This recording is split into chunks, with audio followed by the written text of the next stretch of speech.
Good morning everyone, কেমন আছো সকলে? আশা করছি সকলে তোমরা ভীষণই ভালো আছো। আমরাও মোটামুটি সবাই ভালো আছি। এখন ঘড়িতে প্রায় বাজে 7:30 পৌনে 8টার মতো। এখন থেকে তোমাদের সবাইকে সাথে নিয়ে আজকে ব্লগটা স্টার্ট করলাম। আশা করছি তোমাদের আজকে ব্লগটা দেখতে খুব ভালো লাগবে।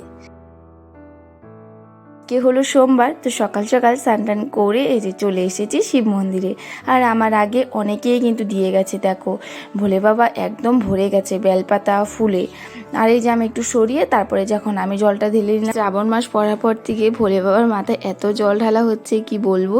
সোমবার দিন তো আরও বেশি করে সবাই আসে, আমাদের বাড়িতে তো অনেকেই আসে, দেখতেই পাচ্ছ ভোলে বাবা একদম ভরে গেছে। আর ওই যে ওখানে দাঁড়িয়েও আছে, ওরাও জল ঢালবে। পুজোটা দিয়ে আমি আর দেরি করিনি, চলে এসেছি রান্নাঘরে। বর্মশাই উঠে স্নান করতে চলে গিয়েছিল। আর মা আজকে তাড়াতাড়ি পুজোটা হয়ে গেছিলো বলে মা আমাকে সবজি কেটে দিয়েছিল। মা ওখানে আলু মানে দুপুরে রান্নাবান্নার সবজি কাটছিল, আর এখানে আমি আটা মাখছিলাম আর মার সাথে গল্প করছিলাম। তা যাই হোক, আজকে সকালে কিন্তু আমাদের খাওয়া হবে রুটি, তারপর ডাল বানিয়েছি আর একটা ভাজি করেছি, আলু আর কারকল মিলিয়ে ভাজি করেছিলাম। তো এটাই আর কি আজকে সকালে ব্রেকফাস্ট। আর বর্মশাই খেয়ে গিয়েছে, কালকের পান্তা ভাত ছিল, মানে জল দিয়ে রেখেছিলাম, ভাত একটু বেশি হয়েছিল তো সেটা আর কি খেয়ে গিয়েছে। আর এখানে আমি আটাটা মেখে আবার চলে গিয়েছিলাম মানে ঠাকুর ঘরে, মানে শিব মন্দিরে, কারণ মাম্মাম পুজো দিচ্ছিল। তো ভাবলাম তোমাদের সাথেও শেয়ার করি মাম্মাম কীভাবে পুজোটা দেয়। মাম্মাম ঘুমিয়েছিল, ওকে ডাক দিয়ে তারপরে যে ওকে স্নানটা করিয়ে দিয়েছে মা। আর এখন যে বাবার সাথে আজকে পুজো দিচ্ছে, কালকে দিয়েছিল, কালকে না মানে আগের সোমবার দিয়েছিল মাম্মাম আমার বাবার সাথে, তো এবার দিচ্ছে দাদু ভাইয়ের সাথে। তো এই যে দেখো কীভাবে জল ঢালছে।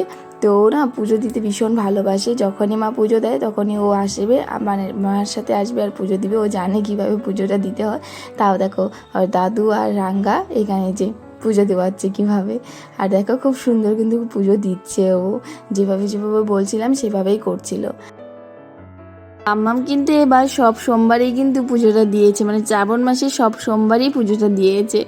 যাই হোক, এখানে দেখো আর পুজোটা হয়ে গেছে, আর মাম্মার পুজো দেখতে দেখতে আমার রান্নাবান্না সারতে দেরি হয়ে গেছে।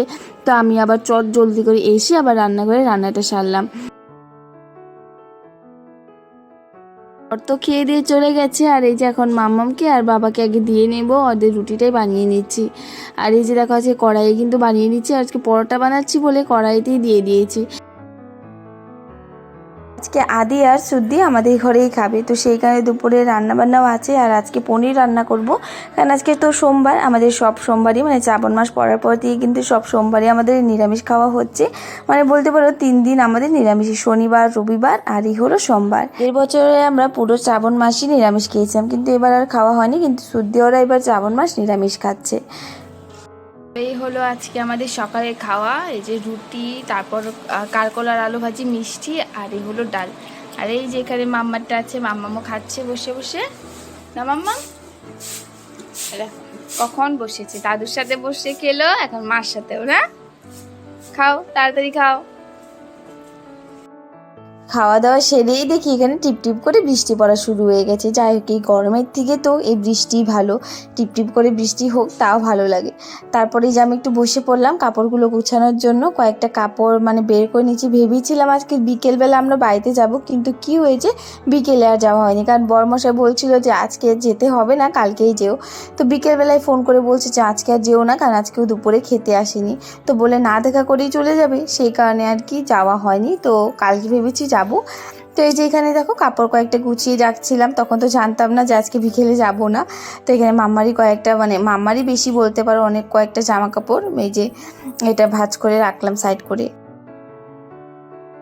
কাপড়গুলো ভাঁজ করার পর আর সারাদিন কিন্তু কোনো ব্লগই তোমাদের কাছে শেয়ার করতে পারিনি। তো এখন বাজে রাত্রি 9:30। এই যে এখন বরমশাই আসলো বাজার থেকে, আর এই যে দেখো আমার জন্য এনেছে হলো সুসপ্যান। তো আমার খুব দরকার ছিল, সেই কারণে আজকে এনে দিয়েছে। আর মামারও ভেবেছিলাম গেঞ্জি আনবে, তো পেলো না বলে আনেনি। তারপর বরমশাই আসার পর এই যে এখানে আমরা বসে পড়েছি ভাত খেতে। আর আজকে যে রান্না করেছিলাম, আর এই যে দেখো এই কচু পাতার যে বড়া না কি বলবো এটা আমি জানি না, এত ভালো হয়েছিল না। এই মানে এই রেসিপিটা কিন্তু সুদ্দি বানিয়ে পাঠিয়েছিল, খুব ভালো হয়েছিল। আমিও ভেবেছি একদিন বানাবো, খুব মানে দেখছি এটা ট্রেন্ডিং হয়েছে, অনেকেই বানাচ্ছে। তারপরে দেখো এখানে রাত্রে মা ভাত বাড়ছে, আর রাত্রে হোক দুপুরে হোক ডিউটিটা হলো মারই, রাত্রে সবাইকে ভাতটা বেড়ে মাই দেয়।